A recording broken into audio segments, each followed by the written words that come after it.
So here we are, it's Thursday, and late last night, all the news broke about SGC and PSA and how SGC is now going under the collector's umbrella. And, when I first saw it, I'm like, I want to put something out right away. Because, again, see, there are a lot of channels out there that do the news stuff and the breaking news of cards.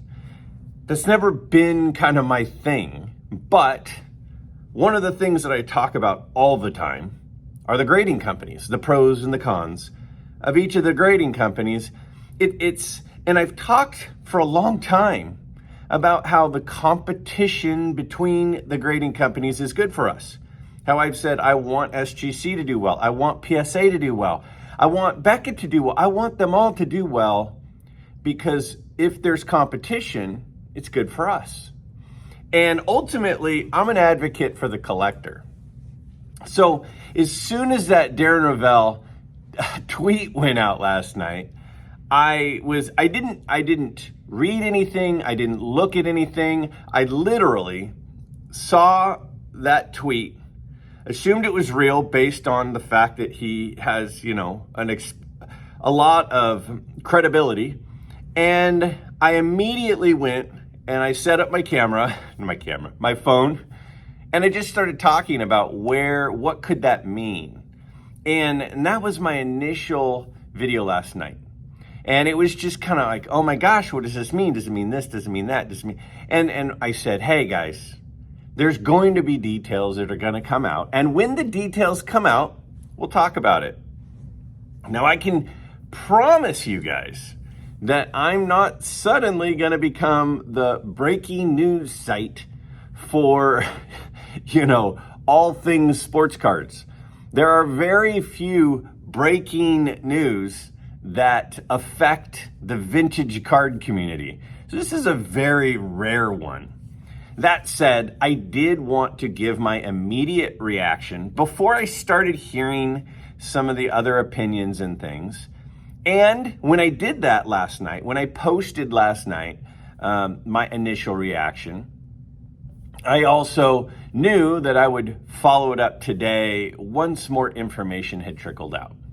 So later what happened last night was that one of the things that I had thought might happen was that these two companies would stay separate. Now, first, let me back up.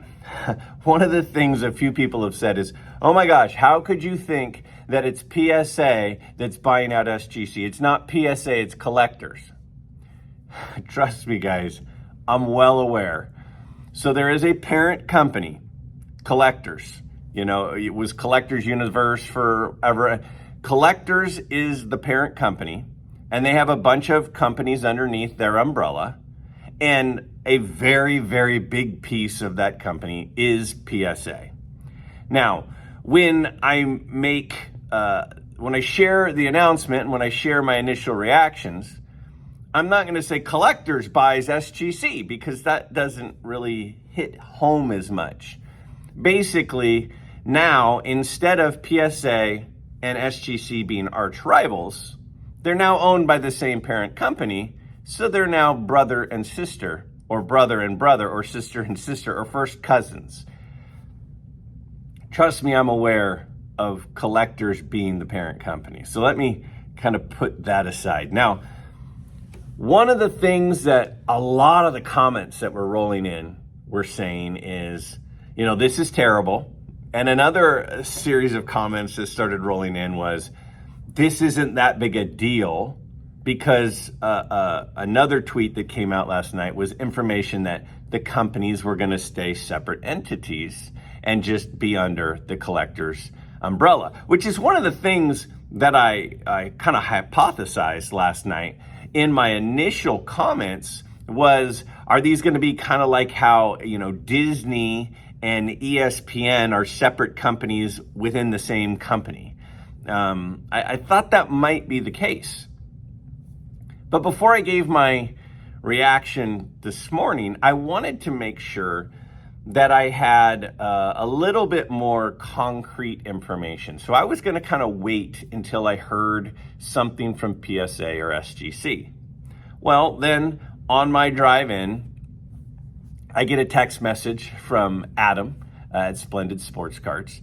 And Adam said, oh, did you guys see SGC? Peter Steinberg just released a video with a reaction, and he sent a link to it. So I listened to that on the way to work today, in addition to some other channels kind of giving their reactions. And what Peter said was exactly that. He said, hey, this is going to be a good thing. We're still SGC. We're still our own entity. We will still have fast turnaround times. We'll still have low costs. We'll still have great customer service. We're just now going to have more resources because we're owned by this massive parent company.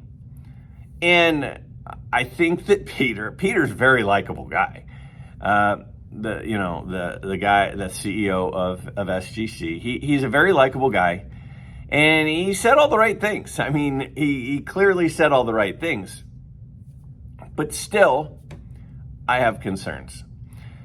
So one of the biggest things that people have been saying to me is, Greg, this isn't that big of a deal. It's not that big of a deal. And a lot of this was the comments and text messages that I received, and, other videos have said some of these things. It's not that big of a deal because they're going to still be their own thing. It's going to still be SGC. We'll have an SGC brand, and PSA will have the PSA brand. It's not like all of a sudden now they're, all going to be in PSA holders. They'll still be their own entity. I don't think it's that simple. It is better as far as like the matching things are concerned, right? As far as, your slabs match, your logos match, that kind of stuff. But we need to kind of take a step back. So I want to give you an analogy. I feel like things make more sense sometimes when we look at them from a slightly different set of eyes. So let's look at a situation that's happening. And I'll just give you an example in the town that I live. I live in this little town that's about 20 minutes outside of Sacramento. And in our little town, there's like 7,000 residents. We have one gas station. Okay, now just bear with me. Just hear me out on this. We have one gas station. And literally, the next closest gas station is 10 miles away. So when you need gas and you live out in our little town, you have one place to go. Now, not surprisingly, gas is $1 a gallon more at this gas station than all the gas stations in town. It's $1 more. They have no competition. So of course, they can kind of charge whatever they want. Stay with me, okay? So recently, about a year ago, it was announced that they're putting in a second gas station in our little town. And everyone was thrilled. Everyone said, this is great, because this one gas station is no longer going to be, and by the way, that gas station is a Chevron. Does that matter? No, it doesn't matter, but the existing one is a Chevron. And the new one that's going on is going to be a Shell station, okay? And everybody's saying this is great because what will happen is they'll charge more reasonable prices, which will force the Chevron to charge more reasonable prices. And then if the Chevron gets below them, then the Shell station will go down. And then if the Shell station goes down, everyone will go to the Shell station. So then the Chevron will have to come down. And finally, we're going to be able to pay reasonable prices for gas out here. But here's what happened. So what happened? They broke ground on the Shell station. They started building the Shell station. The owner of the Chevron, it's not Chevron USA, we'll call it Joe's company. Joe's company, which owns a mini mart and it owns a Chevron. Joe's company bought the Shell station. Joe's company bought the Shell station, so now we have 2 gas stations in town. And they're an eighth of a mile apart. They're basically across the street. And Joe's company owns both. So what everyone was hoping was the Chevron station that has charged us $1 more than everywhere else for years and years and years is finally going to have to come down on price because the Shell station is going to charge normal rates, right? And then that would mean no one would go to the Chevron. But now that Joe's company owns both the Shell station and the Chevron, why would Joe's company say, hey, on the Shell station, let's undercut that Chevron? Let's bring the price down on the Chevron because the Chevron charges too much. He's the Chevron. He's the Chevron, and he's the Shell station. So, everyone was saying, oh, the new Shell station is going to have a new car wash, and so the Chevron's going to have to make a better car wash, and the wiper things for the windows are going to be better because the Shell, if they have good ones, then the Chevron one will have bad ones. They'll have to improve theirs, and the Chevron station is kind of dirty, and they're going to have to clean up because with the new Shell station, if they don't clean up, then everyone will just go to the Shell station. But if the same person owns both, why would there's no longer competition? It's the same company. It's the same company.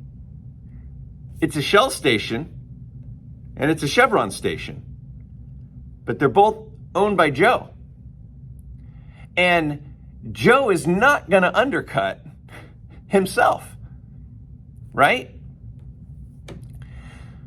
So I think that it's probably a better situation that they're separate, because the people who like their SGC holders can keep their SGC holders. Things can continue to match. We don't have to worry about no longer being able to get SGC holders. That's all good stuff. That's all better than if collectors, aka PSA, completely swallowed up SGC, and everything that SGC did now was in PSA stuff. It's better that they're staying separate just from the matching point of view and stuff like that. But competition is good for the consumer, right? Just like when there were going to be 2 gas stations, there was going to be a price battle for the cost of gas. And everybody in town was thrilled. As soon as Joe owned both, now all we're going to have is 2 overpriced gas stations. We're not going to have a direct competition for people, for customers, for gas. There is not going to be a direct competition. What we're going to have are 2 bloated companies with overpriced products because they control both. That's my concern. My concern is if the same company owns both, they don't really have to compete with each other. They could be different. They could be different brands. It's like when Ford owned Jaguar and Ford, right?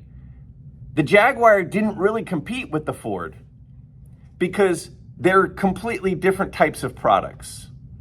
So I think what's going to happen is SGC is going to kind of be their brand for vintage and for keeping uniformity there. And PSA is going to kind of continue to do their own thing. But SGC, who's been saying, we're going to get an app, which they did. We're going to get a registry, which they said they've been working on. We're going to bring prices down. We're going to get turnaround times better. We're going to get customer service that's better. That competition, which we benefit from, they're not going to need to put the pedal to the metal on improving quality and innovation if the only people they're trying to catch are themselves. That's why it's a concern. So I still believe to everybody out there who's saying, Greg, they're going to be separate companies still. You're overreacting. I don't agree with that. I don't agree when one group, collectors, I'm aware, is over SGC and PSA. The incentive for them to improve, the incentive for them to innovate, the incentive for them to be faster and cheaper is just not as big a deal because they're owned by the same company. You don't cannibalize yourself. Cannibalization of a company is real, and cannibalization of a company is not something that a parent company is going to let happen. I have concerns. I'm not suddenly a breaking news site. I'm just a guy who collects cards. I gave you my initial reaction last night about what does all this mean. Today, we have a little bit more information. I don't think that this is good for us, regardless of if they're keeping the brands separate.